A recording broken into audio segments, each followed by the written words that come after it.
તો જે લોકો કહે છે કે ઈંડા શાકાહારી છે, માંસાહારી નથી, એમાં જીવ નથી હોતો, તો એમના માટે એક આશ્ચર્યચકિત વિડીયો છે. એ વિડીયો તમે એકવાર જુઓ પછી હું તમને કહું.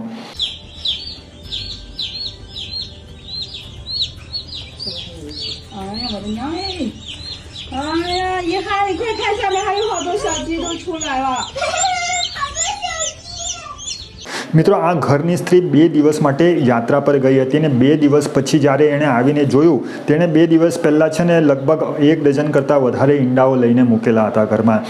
અને 2 દિવસ પછી જ્યારે યાત્રાથી એ આવી ત્યારે એને ઘરમાં જે સીન જોયો છે, જે દ્રશ્ય જોયું છે, એનાથી એ પોતે તો આશ્ચર્યચકિત થઈ જ ગઈ, પણ આપણે જોઈને પણ આશ્ચર્યચકિત ચોક્કસ જ થઈ જશું. તમે જોઈ શકો છો આ વિડીયોમાં આટલા બધા ઈંડા મૂક્યા છે અને 2 દિવસ પછી તેમાંથી નાના બચ્ચાઓ નીકળેલા છે.